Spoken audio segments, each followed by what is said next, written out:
नमस्कार, मी doctor Anagha Kulkarni. Happy and healthy life at home ह्या आपल्या चॅनलवरती हेल्थ टिप्स असतात, ब्युटी टिप्स असतात, तसंच मोटिवेशनल टॉकसुद्धा असतात. आता अलीकडे आपण हेल्थबद्दल अजिबात बोलत नाही आहोत, कारण की फेस्टिवल सीझन चालू आहे. गौरी गणपती झालेले आहे, त्याच्यानंतर दसरा आहे, दिवाळी आहे. त्यामुळे साड्या, ड्रेस, दागिने याबद्दलच बोललेलं जास्त बरं. कशाला आजाराबद्दल बोलायचं? आजारी पडायचं नाही आहे, कारण आजारी पडून बायकांना तर चालणार नाही. कामही भरपूर आहे आणि आता छान आनंद वातावरणात भरलेला आहे. घरातही आनंद निर्माण करायचा असेल तर स्त्रियांना खूप छान राहणं आवश्यक आहे. आणि छान राहण्यासाठी छान खरेदी करणं फार आवश्यक आहे. जर का तुम्ही सणावाराच्या निमित्ताने खरेदी करत नसाल तर करा खरेदी, कारण की नवीन काहीतरी घरात आणलं की आपल्या बायकांना खूप छान वाटतं. ऑलरेडी आपल्याकडे खूप सगळं असतं. आता ह्या साठीला आल्यावरती आमच्याकडे आता काय नाही असं काहीच नसतं ना. संसारही बराचसा सगळा संपलेला असतो, पण तरीसुद्धा दुकानात जाऊन खरेदी केल्याशिवाय बरं वाटत नाही. मग आधीचं असतं ते कोणाला तरी देऊन टाकायचं. म्हणजे कोण ना कोणतरी असतंच, पुढची पिढी असते, काहीतरी असतं आणि आपण नवीन आणायचं. हा माझा तरी स्वभाव आहे, तुमचाही तसाच असणार आहे. कारण घरात जेवढं तुम्ही असं घरामध्ये ठेवाल ना साठवून ते विनाकारण घरातली उष्णताच वाढत जाते. म्हणजे काय होतं, ते असं डंप केल्यासारखं एखादी गोष्ट जेव्हा आपण आवरायला घेतो त्यावेळेला लक्षात येतं, अरे हे कानातलं आपण 5-6 वर्ष घातलंच नाही आहे, ही साडी तर गेली 8-10 वर्ष नेसलेली नाही आहे. अशा ह्या गोष्टी लक्षात येतात आपल्या. आणि त्यामुळे मला असं वाटत असतं की मी तुम्हाला बऱ्याच वेळेला म्हणत असते किंवा माझं स्वतःच मी सांगत असते, मी तुम्हाला कशाला सांगू या गोष्टीत, तो तुमचा प्रश्न आहे. स्वस्त आणि मस्त घ्यायचं हे माझा तत्त्व आहे. मी फारसं कॉस्टली खरेदी करत नाही, कारण की मग आपण ते लोकांना देऊ शकत नाही मोकळ्या हाताने.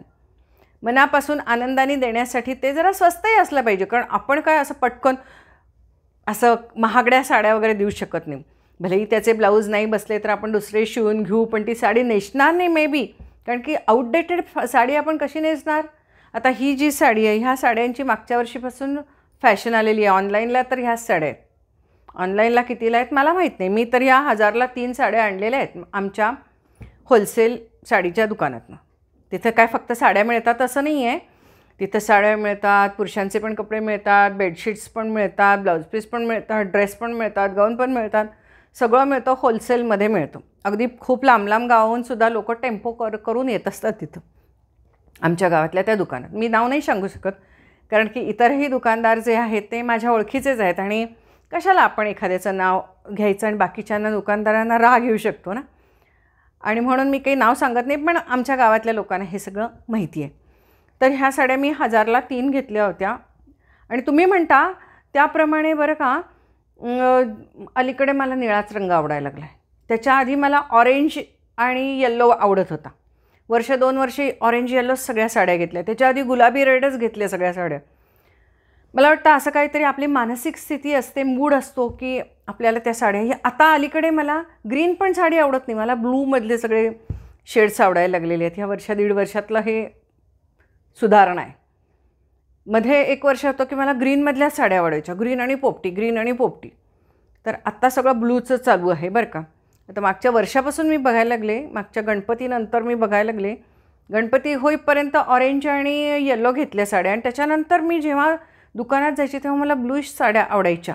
आणि आता तर काय ह्यावेळेला ब्लूचा नुसता धडाकाच आहे, ब्लूच्या सगळ्या शेड्स, चिंतामणी वगैरे.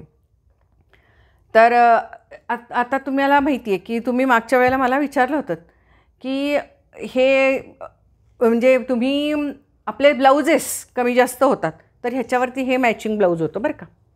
म्हणजे तुम्हाला माहिती आहे, आता हे ब्लाऊज बघितल्यावर तुमच्या आठवलं असेल की ऑनलाईन आत्ता मागच्या वर्षी हा ट्रेंड होता. पण हे ब्लाऊज आता मला थोडंसं घट्ट व्हायला लागलं आहे, कारण की थोडं तब्येत जरा सुधारली आहे. का तेही सांगते. गेले 3-4 महिने पायामुळे, म्हणजे मला काही फारसं दुखतं आहे असं नाही, पण मध्ये माझ्या पायाला अचानक सूज आली आणि मग मी रेस्ट प्रेफर केली. घरातल्या घरात सगळ्या गोष्टी हिंडणं फिरणं तर आपण करत असतो, बाहेर जाणं पण होत असतं, पण सकाळचं वॉकिंग माझं बंद झालं आणि त्यामुळे माझी तब्येत जराशी सुधारायला लागलेली आहे. मग ह्या साडीचं मला हे काही ब्लाऊज आता होत नाही. तर यासाठी हे ब्लाऊज आता होत नाही, तर यासाठी मी आता हा दुसरा ब्लाऊज शिवून घेतलेला आहे. कारण की ही साडी अत्यंत मऊ आहे, सुंदर आहे, सूत खूप छान आहे, दिसायला ग्लॉसी आहे, सिल्क नसली तरी सिल्कसारखी आहे. मी महागड्या साड्या घेत नाही, त्यामुळे मी सिल्क वापरत नाही, अगदी स्पष्टच सांगून टाकते. मग त्यामुळे माझी खरेदीसुद्धा सगळी अशीच असते, सणावारालासुद्धा. आता कपडे कपडे कपडे कपडे कपडे मग पण मी सेलमधनं फारशी कधीही घ्यायला जात नाही कपडे, लक्षात ठेवा. कारण की सेलमध्ये राहिलेले कपडे काही वेळेला चांगले निघतीलच असं नाही, आणि ते पुन्हा आपल्याला बदलताही येत नाहीत. हे असं साड्यांचं ह्या नसतं की तुम्हाला जर का फॉल्टी साडी लागली तर तुम्ही जाऊन ती दाखवू शकता आणि ती बदलू शकता. तर त्यामुळे सेलमधले कपडे मी शक्यतो घ्यायचा विचार करत नाही. जरी सेल लागलेला असेल, ओळखीचा असेल, तर मग ते फार बघून घ्यावं लागतं. पण ते काही वेळेला कट साईज कपडे वगैरे असतात, पण ठीक आहे. म्हणजे त्यामुळे मी असेच स्वस्त आणि मस्त कपडे घेते. मग तुम्ही मला म्हणाल की मग का आता दसऱ्याला दागिने घेणार काय, सोनं घेणार काय? तर तुम्हाला माहिती आहे की मी इमिटेशन ज्वेलरी वापरते. तर इमिटेशन ज्वेलरीमध्येच इतक्या व्हरायटी आहेत आणि इतकी सुंदर सुंदर ज्वेलरी असते. ते सोन्याचं कोण एकच एक घालत बसणार आयुष्यभर? एकच एक डिझाईन, एकच एक गोष्ट, ती काय मला पटत नाही. बघा, मी तुम्हाला सांगते, अगदी आता मी सोनं घेऊनसुद्धा मुलाच्या लग्नातसुद्धा मला कधी काही सोनं घ्यायची वेळ आली नव्हती. तर 25-30 वर्ष झाली असतील मी सोनाराकडे मी गेले नाही, मला काही करावं लागलं नाही. फक्त एकदा मध्ये मंगळसूत्र कसं झालं होतं, वाढलं होतं. कारण की मंगळसूत्र घालून घालून जरासं ते लांबतं ना, प्युअर सोनं असेल तर. मग ते वाढलं होतं. मग त्यामुळे मग त्यावेळेला तो म्हणला दुकानदार सोनार की मॅडम हे आता डिझाईन बदलून टाका. म्हणून फक्त तेवढंच केलं होतं आणि वरची मजुरी तेवढी दिली होती. तेवढंच मी काहीतरी गेले अनेक वर्षामध्ये सोनाराशी आलेला, माझ्या सोन्याच्या निमित्ताने आलेला एक काहीतरी हे. नाहीतर माझं सोनाराकडे जाणंच होत नाही, कारण की मी घेतच नाही सोनं. मग सगळे सोनार म्हणतील, हो मॅडम काहीतरी काय सांगता. नाही, हे बघा, ज्याच्या घरामध्ये काही फंक्शन्स असतील, लग्न वगैरे असतील, तर मग अजूनही आपण त्या ह्याच्यातनं बाहेर पडलेलं नाही आहे ना, की मुलीला सोनं द्यावं लागतं, सुनेला सोनं घालावं लागतं, पुढेसुद्धा सोनंच आपण करत असतो. मग जोपर्यंत तुम्ही सोन्यातनं बाहेर पडत नाही आहे तोपर्यंत हे तुम्ही सोनं घेणार. पण तुम्हाला सांगते की सोनं काय, पैसा काय, ह्या सगळ्या गोष्टी ह्या अशा आहेत की आपण इन्व्हेस्टमेंट म्हणून ह्या गोष्टी सांभाळून ठेवत असतो, पण कधी त्या हातातनं निघून जातील काही सांगता येत नाही. कारण इतकं सोनं तर तुम्हाला माहिती आहे की काही वेळेला असं सोनं, म्हणजे माझंसुद्धा मी तुम्हाला मागं एकदा सांगितलं की इथनं असं ते सोनं मंगळसूत्र मारलं होतं, गेलं ते सोनं. पण तुम्हाला एक सांगते बरं का, हे मंगळसूत्र मारतात की नाही लोक, आज जनरल गप्पा मारतो आहे आपण.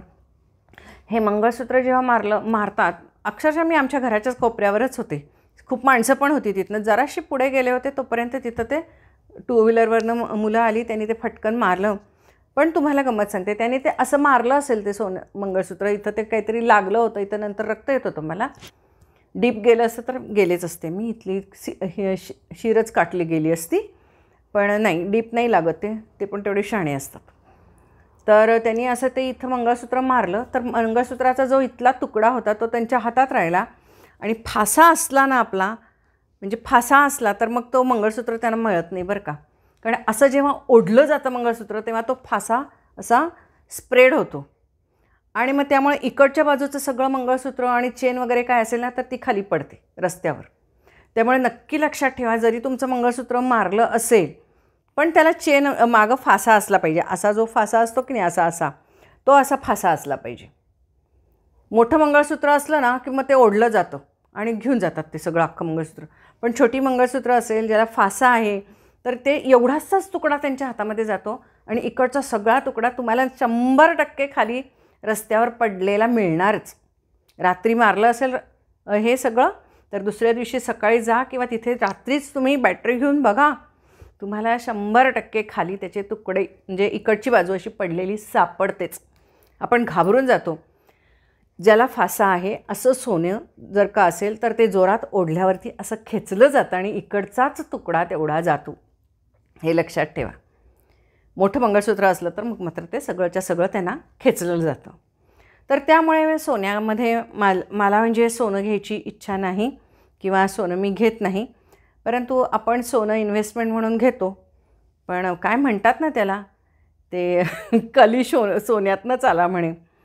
तर त्यामुळे सोनं हे ठीक आहे, इन्व्हेस्टमेंट म्हणून जे घेतात ते घेतात, पण मला माहीत नाही त्यांची खरी इन्व्हेस्टमेंट कितपत योग्य असते. ती जायचं असलं तर काही जातं. माझ्या एका मैत्रिणीच्या घरी खरं तर ती खूप कष्टाळू, तिचे मिस्टरही खूप कष्टाळू, अगदी सचोटीने मिळवलेला पैसा आणि सचोटीने मिळवलेला, कष्टाने मिळवलेला तो पैसा सगळा. परंतु एक रात्र म्हणून काय बाहेर गेले आणि रात्री नेमकं त्याच दिवशी त्यांना असं वाटलं की पटकन जाऊन येऊया. सोनं असं घरामध्येच ठेवलं आणि अंगावर होतं, नेमकं अंगावरचं पण त्यांनी सगळं सोन्याचं बाहेर जायचं म्हणून अंगावरसुद्धा खोटं घालून गेल्या. फक्त कानातलं तेवढं त्यांचं खरं होतं, बाकी सगळं घरामध्ये त्या ठेवून गेल्या. आणि त्याच दिवशी रात्री त्यांच्या घरात दरोडा पडला आणि A to Z सोन्याचंच गेलं. मला कळत नाही त्यांना सोन्याच्या वस्तू कुठं ठेवल्यात कसं कळतं, कारण बाकीचं सगळं घर अगदी स्वच्छ व्यवस्थित. काय त्यांच्याकडे आजकाल मला असं ऐकून आहे की त्यांच्याकडे ॲप असतं म्हणे, मला खरं खोटं माहीत नाही, पण ते ॲप असतं म्हणे मोबाईलवरती, ते असं सोनं कुठं आहे ते डिटेक्ट करतं म्हणे. खरं खोटं मला माहीत नाही बरं का, पण ते असं म्हणतात की त्यामुळे ते बरोबर ज्या ठिकाणी सोनं असतं त्या ठिकाणी जातात, त्या ॲपवर कळतं म्हणे त्यांना आणि तेवढं ते घेतात आणि जातात. असेलसुद्धा बाबा, आजकाल काय काय गोष्टी निघतील काही खरं सांगता येत नाही. पैशाचंही तसंच आहे हो, आपल्या नशिबात जेवढा पैसा असतो ना तेवढा आपल्या नशिबात राहतो बरं का. आयुष्यामध्ये समजा तुम्हाला काही कारणाने तुम्हाला जास्त पैसा आयुष्यामध्ये मिळालेला असेल तर तो कसा निघून जाईल, कुठं निघून जाईल सांगता येत नाही. दवाखान्यात निघून जाईल, इतर सगळ्या गोष्टींमध्ये निघून जाईल, बँका बुडतील, काही होईल. जर का तुमच्या नशिबात नसला तर तो निघून जाईल. नशिबात असेल तो कुठूनही मिळतो, पूर्वजांपासून मिळतो, काहीही मिळतो, कसाही मिळतो. असा काय ह्याचा मिळत नाही, पण कुठूनही तो पैसा येतो बरं का. त्यामुळे सोनं आणि पैसा ह्या ज्या गोष्टी आहेत ह्या आपण खूप साऱ्या साठवायला बघतो, तर ते साठवण्यापेक्षा आपण समाधान आणि आनंद साठवला पाहिजे. की जे मला बायकांच्यासाठी मला असं वाटत असतं, आनंद आणि समाधान त्यांना फार महत्त्वाचं आहे. आणि म्हणून आपण खरं तर साड्यांच्या ह्या विषयावरून बोलत होतो. तर मी महिलांना सांगेन की छोटी मोठी स्वस्तातली खरेदी स्वतःसाठी नक्की करा. सण आला, वार आला की तुम्ही सगळ्यांच्यासाठी सगळं करत असता, तुमच्यासाठी काहीच करत नाही, तुमच्यासाठी तुम्हाला वेळच नसतो. अजिबात असं करू नका. मुलं स्वतःचा खर्च, स्वतःची खरेदी करत असतात. नवऱ्या लोकांची काही खरेदीच असत नाही. त्यांना काय एक शर्ट पॅन्ट, एक टी शर्ट, एक बरमुडा, एक बनियन, त्यांचं काम खलास. त्यामुळे पुरुषांची काही फारशी खरेदी नसते. तरुण पोरांची असते, फाटक्या जीन्स वगैरे ते घालत नाहीत का, ती तसली खरेदी ते करतातच, किंवा छोट्या चड्ड्या वगैरे असलं घालतात त्या मुली. हीच त्यांची खरेदी. खरी खरेदी जी काय सणावाराची असते ती स्त्रियांचीच असते. मग तुम्ही इमिटेशन ज्वेलरी घालायला जावा, म्हणजे तुम्ही समजा दुकानामध्ये गेलात. परवाच माझ्या मैत्रिणीनं अगदी मस्तपैकी म्हणली, मी म्हटलं किती तोळ्याचं मंगळसूत्र केलं आहे? ती म्हणली 6 तोळ्याचं केलं आहे. किती सुंदर आहे म्हणतं मंगळसूत्र. तर ती म्हणली चला तुम्हालाही दाखवते ते दुकान. मी म्हटलं मी सोनं घेत नाही. ती म्हणली नाही, खोटं आहे, 150 रुपयाला घेतलेलं आहे. काय करायचं सांगा. म्हणजे इतकं जर का ह्या गोष्टी स्वस्तात आणि मस्त आणि सुंदर दिसत असतील तर कशाला त्या महागड्या वस्तू घ्यायच्या. आणि जेव्हा ते माझं सोनं म्हणजे मंगळसूत्र मारलं गेलं ना, असं छोटंसंच होतं, ते फाशाचंच होतं, पण त्यामुळे माझं निम्मं मंगळसूत्र मला मिळालं, निम्मी चेनही मिळाली. तर तेव्हापासून माझ्या डोक्यामध्ये एक नक्की फिक्स होतं की सोनं नाणं घ्यायचं नाही. आणि जे काय मला माझ्या सासूबाईंनी घातलं होतं सोनं नाणं तेवढ्यावरच माझं भागून गेलं, कारण की ते सुद्धा मला कधी घालावंच लागलं नाही. इमिटेशन ज्वेलरीच इतकी प्रचंड वापरते मी, मला आवडते, छानही दिसते ती आपल्याला आणि विदाऊट टेन्शन. आत्ताच मी जस्ट बाहेर जाऊन आलेली आहे आणि बाहेर जाऊन आल्यानंतर मी बघितलं की रस्त्यावर लाईट नव्हते, मी एकटीच टू व्हीलरवर होते, पण मला अजिबात भीती वाटली नाही, कारण की मी इमिटेशन ज्वेलरी घातली होती. छान वाटलं मला मी नाही घाबरले. मुख्य आपल्याला भीती त्याचीच असते ना. तर महिलांनो, एक गोष्ट लक्षात घ्या की स्वस्त आणि मस्त भरपूर तुम्ही साड्या वापरू शकता. ब्लाऊजचं तर तुम्हाला माहिती आहे आपलं मापसारखं बदलत असतं, त्यामुळे फारसे महागडे असतात. लोक 2,500-2,500 रुपयेसुद्धा शिलाई देतात, म्हणे देत असतील बाबा. आमच्याकडे एवढी काही शिलाई नाही, त्याच्यात माझे 10 ब्लाऊज शिवून येतील.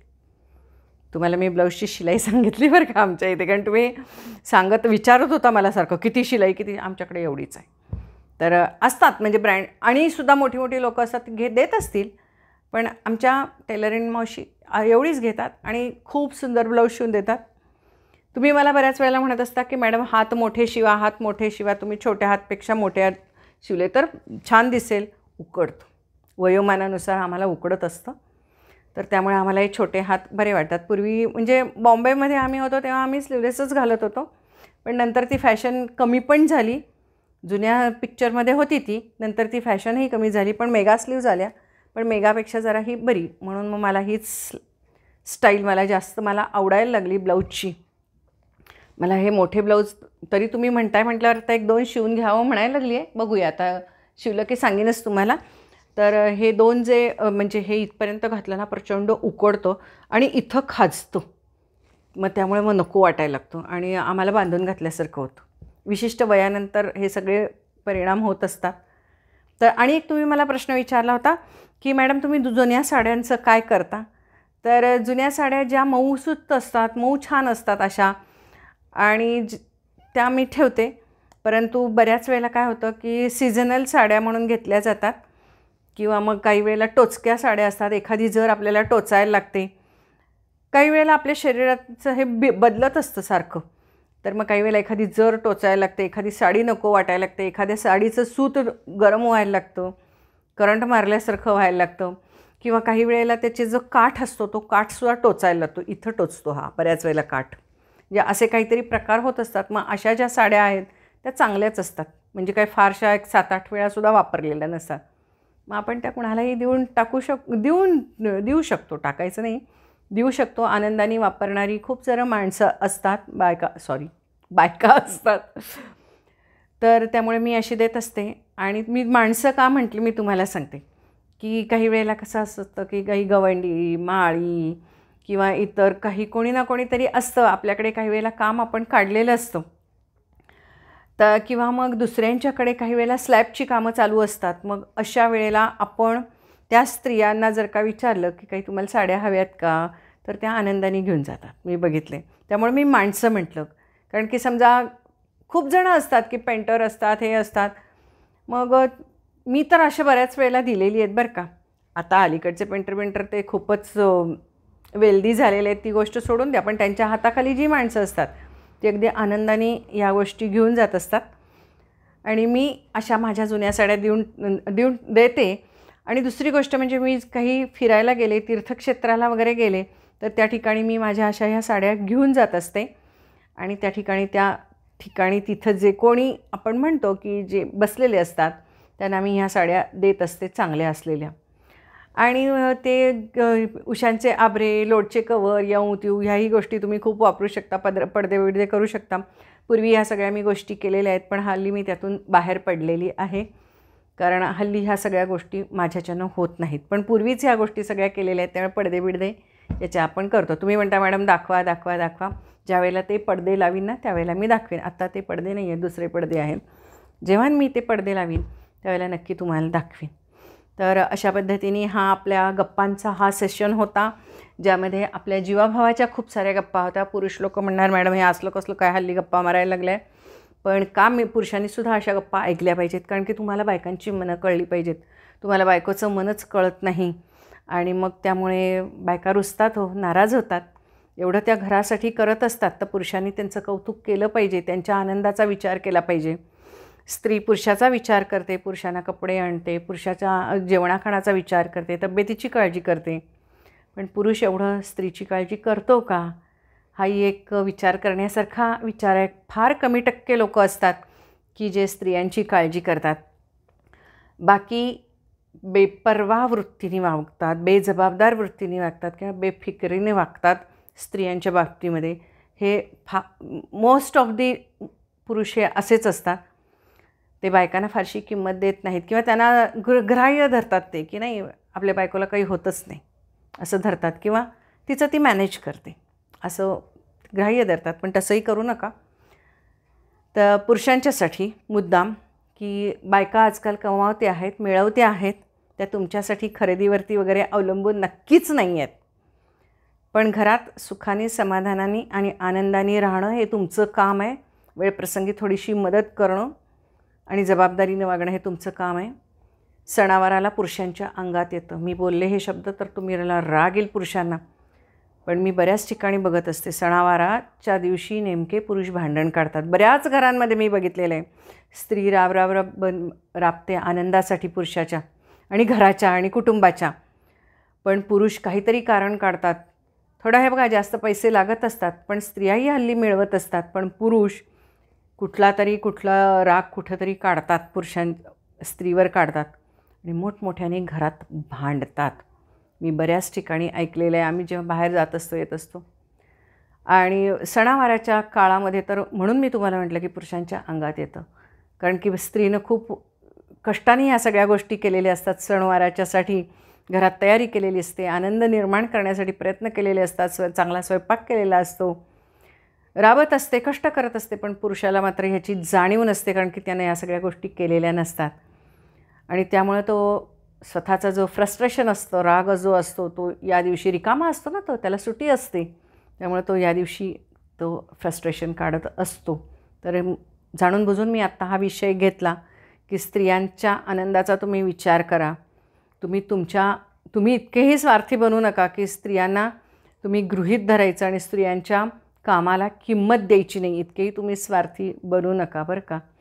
हे मी पुरुषांना आज नक्की सणावाराच्या निमित्ताने सांगेन. मग तुम्ही म्हणाल आज तुम्ही मॅडम पुरुषांच्या विरुद्ध बोलता. नाही, मी पुरुषांच्या विरुद्ध बोलत नाही.